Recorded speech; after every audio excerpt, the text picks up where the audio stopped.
other people are flipping out, they're complaining, they're bitching, they're pointing fingers, they're making excuses, they're not really doing a lot of work maybe because they're frustrated and they're sort of hiding, they're not getting things done. If you actually push against that part of yourself that wants to kind of join into that, you will inspire people.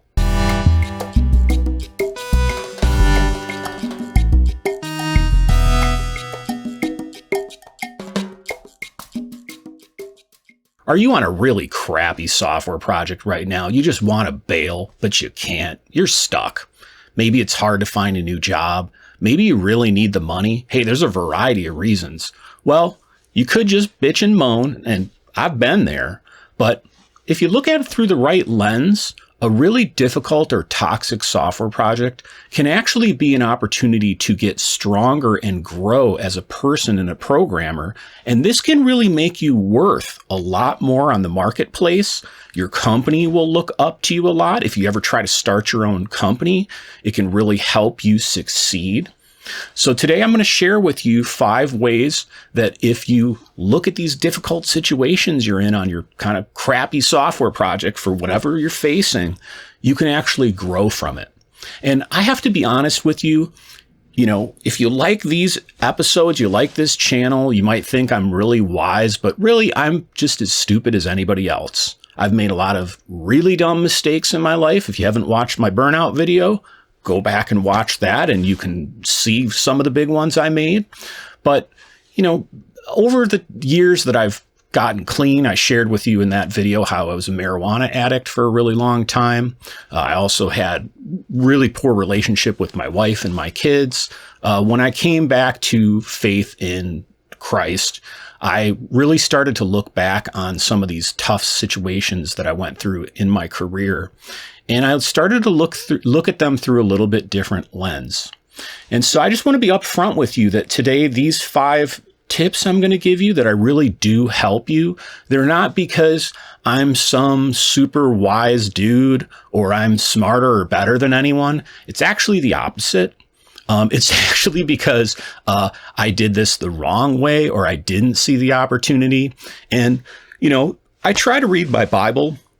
I'm just as flawed as anybody else. I don't necessarily read it every day. I sure wish I was that disciplined. But some of the stuff in there, even if you don't believe in Christianity, it's pretty obvious to me. This is just how we behave as people. So I'm just going to be upfront with you. I'm going to share these 5 tips with you. And they really came from not, again, me being some wise dude, but they came from me going, oh yeah, that's right. That's a way I could have looked at this and it sure would have helped. But now I see it and it is helping. It helped me on a lot of the projects I started to do, after I worked on my own when I lost my job. Again, I talk about that in my burnout video. So let's get right into it. The first thing that you can really improve and get stronger at as a programmer, if you look at difficult projects the right way, is you can become more resilient through adversity. What does that mean?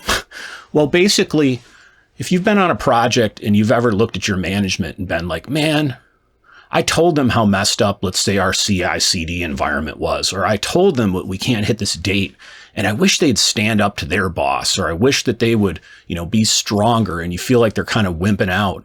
Well, we need that same resilience as developers, or again, product managers, QA, engineering manager, doesn't matter what your position is. And if you're on a really tough project, it's kind of like you're flexing a muscle. You have a certain amount of willpower that you have to exert just to get through the day. And when difficult things happen, your boss mistreats you, maybe you're leading a team and the other engineers aren't pulling their weight, or, the business is changing the requirements all the time and you're just kind of tired of feeling like there's no stability or end in sight. If you're one of the people on the project who keeps a cool head, and these things can kind of be flying, going crazy all over on this project, and management and other developers are seeing this the same way you're seeing it, but other people are flipping out, they're complaining, they're bitching, they're pointing fingers, they're making excuses, they're not really doing a lot of work maybe because they're frustrated and they're sort of hiding, they're not getting things done. If you're not like that, if you actually push against that part of yourself that wants to kind of join into that, you will inspire people. And you will also kind of build that muscle up, that willpower, that resilience within yourself, so that each time you're on a project in the future, things that you used to think were really hard to put up with, you'll just be used to them and they won't bother you as much. So if you look at a software project the right way, these difficult, adverse situations you find yourself in can really be an opportunity to get stronger. And I want to give you a quote from Proverbs, which is one of the books in the Bible, just to share with you, again, whether you believe Christianity or not. This is my faith, and I think it's still important to understand where I'm coming from. This is just where, again, I was reading Proverbs one day and started looking back over my career and kind of read this and went, yeah, that's pretty true. So I'm just going to read this to you right off my notes. This is, again, the Bible. It's not me. So this is Proverbs 24:16, and it says, "For though the righteous fall 7 times, they rise again, but the wicked stumble when calamity strikes." And essentially, these Proverbs, if you don't know about that book, it was a book of sort of wisdom literature that was handed down to young men that were kind of going through the equivalent of what we might look at as school or university today to sort of prepare them for life. And that proverb, I really like it because, I think about how I've fallen many times in my life. I definitely wouldn't say I'm righteous. And I don't think that's the point of this, is to, be judgmental towards people. It's really just to think about, like, if your heart's in the right place when you're on a software project, you're trying to do just a good job, and you fall, you release a bug into production that corrupts some data, heaven forbid. You piss off a product manager or scrum master in a meeting. Let's say you're an engineering manager and you say something to somebody in a one-on-one that upsets them and they quit the company. Whatever could happen, a mistake you might make. If you are able to not just wallow in frustration with that, but get back up, own basically whatever mistake you made. Don't try to make excuses for it, but just keep going. That's going to help you not waste a lot of energy and time thrashing, complaining, being frustrated, when you could just be writing code, or you could be, talking to customers, or you could be testing the product. Again, whatever your job role is, and just getting back to making progress.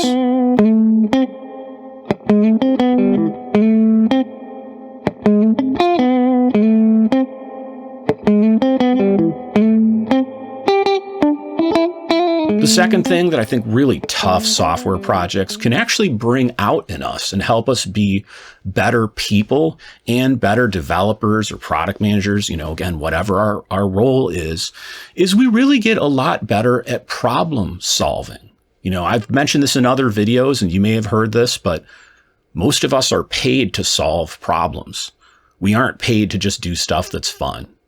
There are people in life that have jobs that are more fun, but even if you talk to professional musicians or athletes or things that you might think are a lot easier, they have a lot of stress too. There's problems that they have to solve. And the more problems that you encounter in your role, regardless of what you're doing, the better you're going to get at it. One of the things I talked about in my career guide, which you can get a link, there's a link in the description if you haven't grabbed that yet.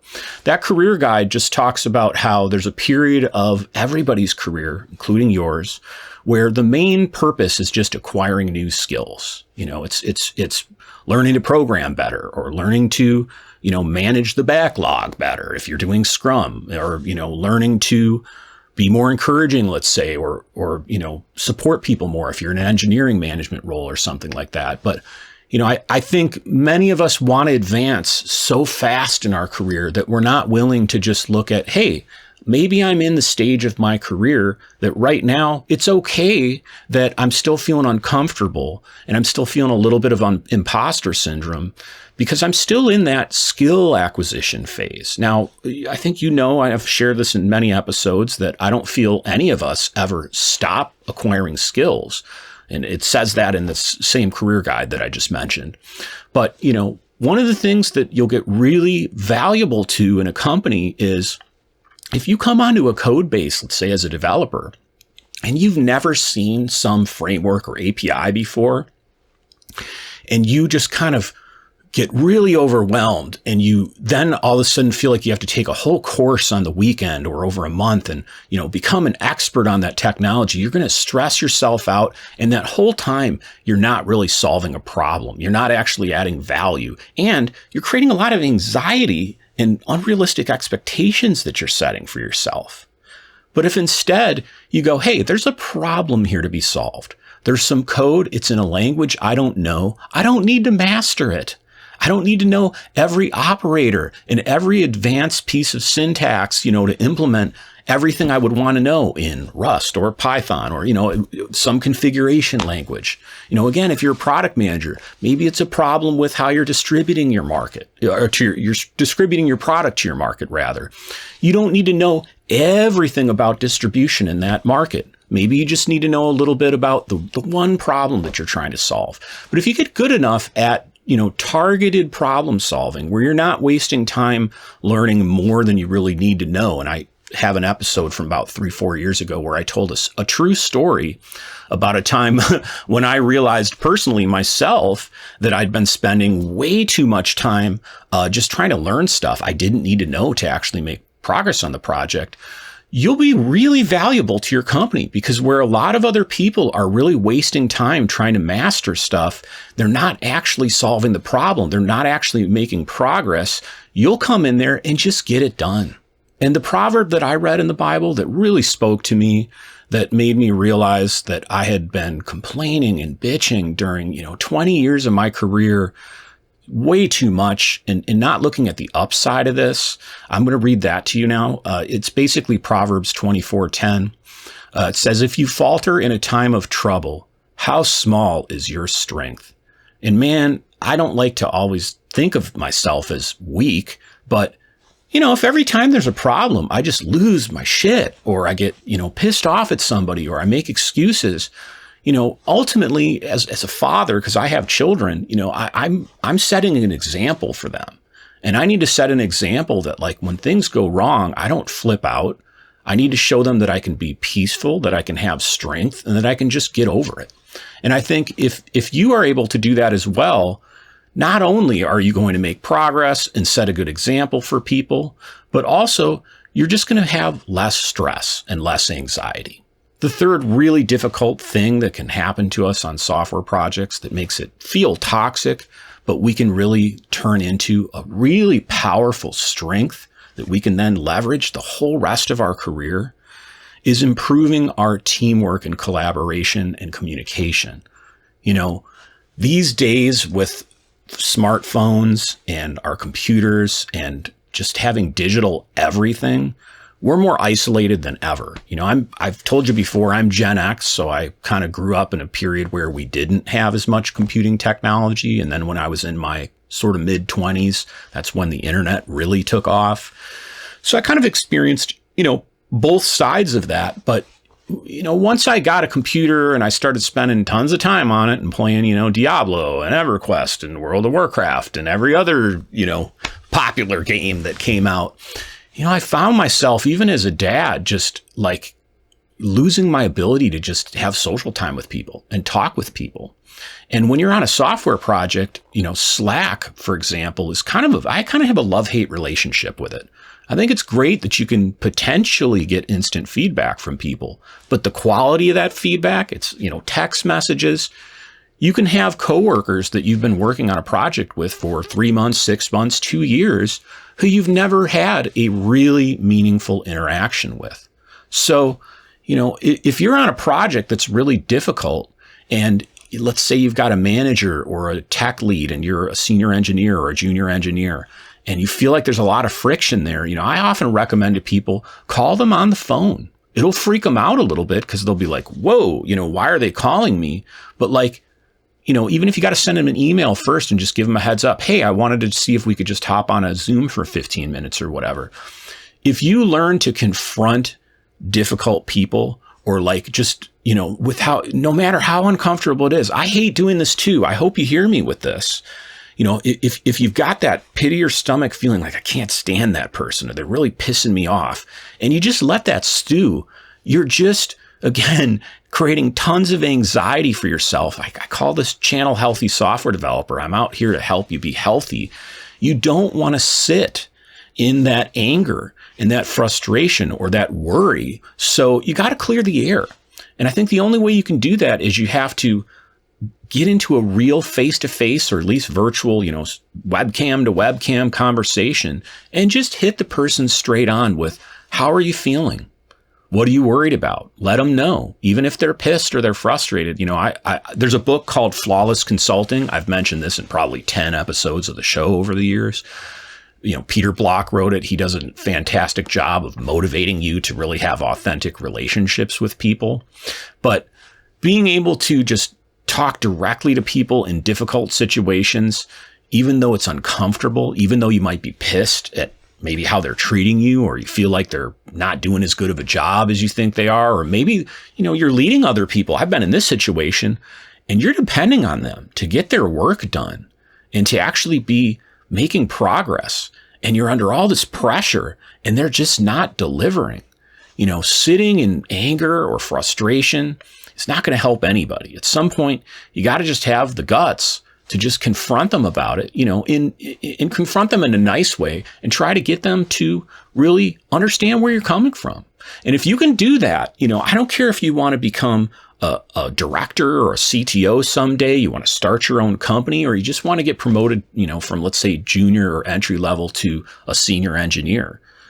One of the things that's really going to help you stand out from other people is the ability to really be direct with people when there's a problem and just work through it. And the proverb that really spoke to me when I read it, especially as someone who was an addict, I smoked weed at night. And then during the day, even though I was straight, I was very avoidant. It created a lot of anxiety within me, a social anxiety, I should say, of dealing with people. Is as iron sharpens iron, so one person sharpens another. And this is Proverbs 27:17. It's a very famous verse. But, when you read that, it just really makes me think about that, like, we all need sharpening. We all need to be improved in one way or another. And I think too often in today's society, this is just my opinion, you can agree with this or not, we have so many resources on the internet. We have so many influencers that are telling us what to do. Again, I'm one of them. And I often try to tell you, take my advice with a grain of salt. You need to look to other people than just me and make the wisest decision you can. You may have heard there's another scripture, wisdom is in a multitude of counselors. And I believe that's true. But, if you try to always look to other people or personal development books to improve you, you're missing out on the opportunity to talk with the people you're actually working with each day. Even though they might be difficult, they're the only ones that really can support you. Let's say you're a consultant and you're having a difficult time with your client. You need to build relationships with people, just decent relationships with the people at the client, even if you don't work with them all the time, who can support you. So whatever you can do to improve, collaboration, communication, and just let more people in on your project, I think that's going to help you take a difficult, toxic software project, one that you're really frustrated with. And even though you may not be able to completely erase the circumstances and make it just, great, you can learn something, you can improve yourself, and then take that forward.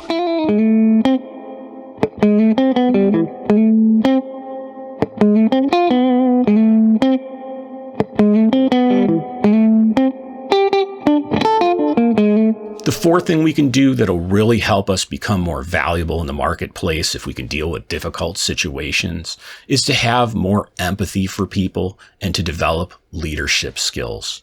I did an episode maybe 3 months ago about the position of tech lead and how I really feel leadership is in the title. It's called tech lead, but most people are not really supported or even encouraged to become leads. But a big part of leadership is showing people the way to go. This is the way you should do the thing. Now, management is governance, meaning you're making sure the person does the right thing.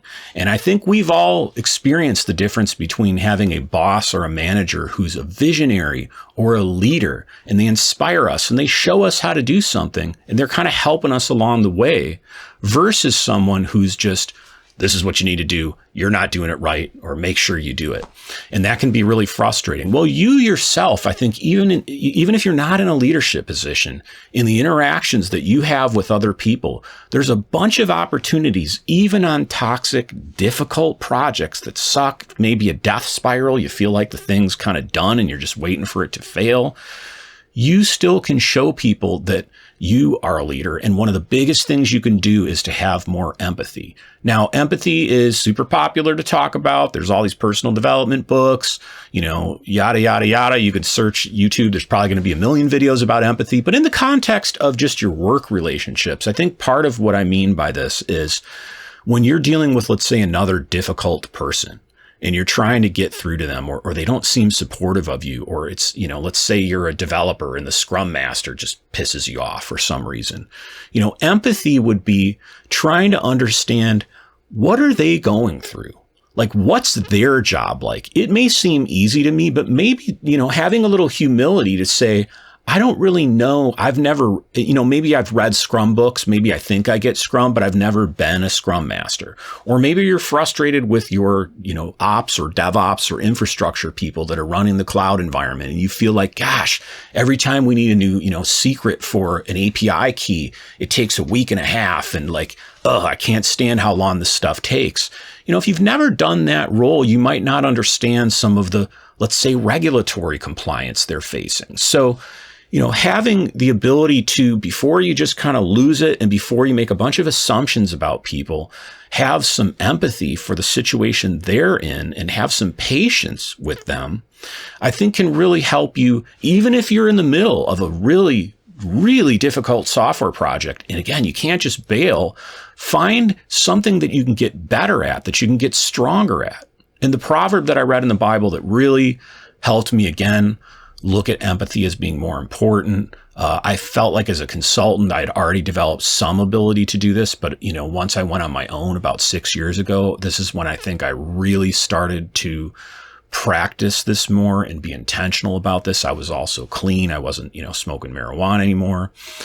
Is whoever is patient has great understanding, but one who is quick-tempered displays folly. And it's Proverbs 14:29. So, if you think about that, it's pretty self-explanatory. But, if you're quick to judge or you're quick to jump on someone, you don't really understand. You're making assumptions.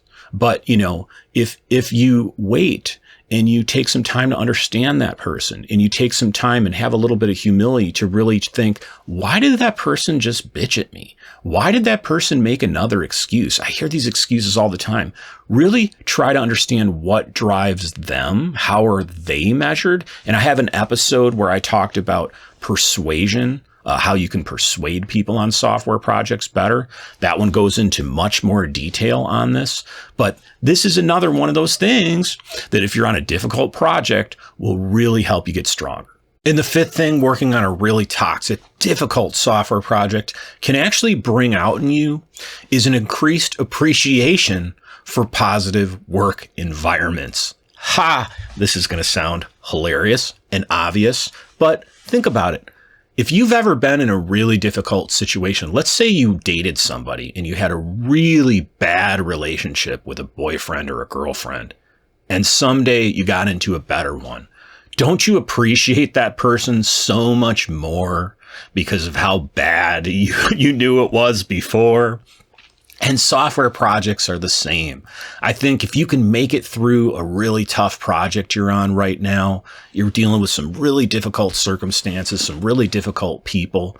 One thing you can put your mind on, set your mind on, I know this is hard, but it's something you can do, is think about how when you do get out of that project and you get onto a better one, how much sweeter is that going to be? How much better are you going to feel? And the other thing it can do is it can actually motivate you to do what you can do to improve the environment that people are working in right now on the project you're on. Meaning, if you're on a project and it kind of sucks or there's some things that are messed up about it, take a look inside. What am I doing that's creating a problem? Or how could I be making this better for people? You may not be able to erase every problem on your project. In fact, I have never been on a perfect software project. You ever find one? Let me know. I won't hold my breath. But, part of, I think, just being an adult is just accepting that people are flawed. People make mistakes. Doesn't matter how great your Scrum, Kanban, Google Sprint, whatever kind of process you're using, people are going to blow it.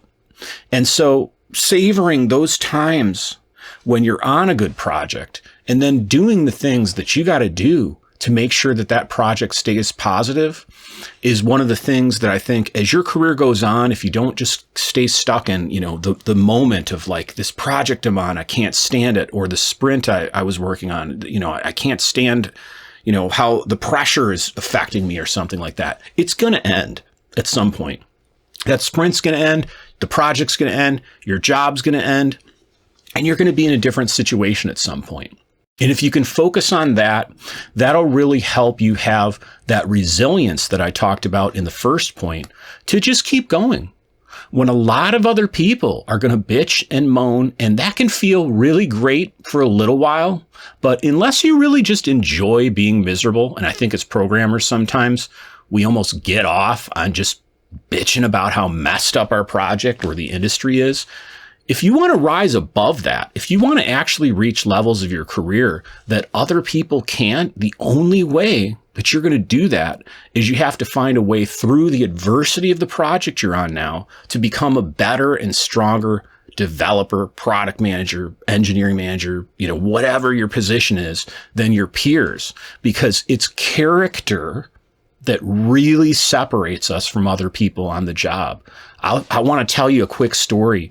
When I worked for a software consulting agency for 10 years, about halfway through the time I was there, about 5 years in, there was a really well-known person very high up in some database technology that was used by our whole practice, hundreds of developers all over the United States and multiple practices. This was a consulting agency.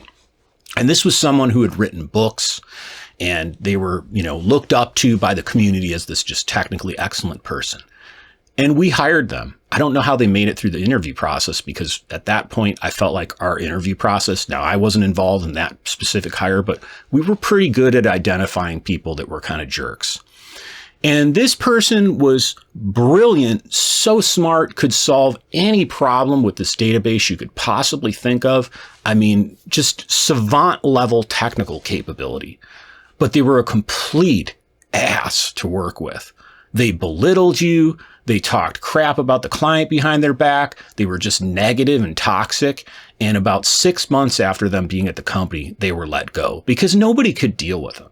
And so I want to encourage you today, if you're under a lot of pressure, feeling like I got to be the best developer, or I got to be the best, QA tester or DevOps architect or cloud architect, whatever your job is, what makes you the best is not having the best skills. I know people won't admit this, especially in the interview process, these stupid technical interviews that suck. None of us agree that there's really a lot of value to them. Having good character when you get the job, like right now, while you're working, that's the thing that's going to really give you rewards and recognition. And it's also going to get people to stand behind you if somebody else in the company starts to talk crap about you or question you or threaten you or make you feel in any way like your job is in danger. Having people know, hey, Jamie's character is solid.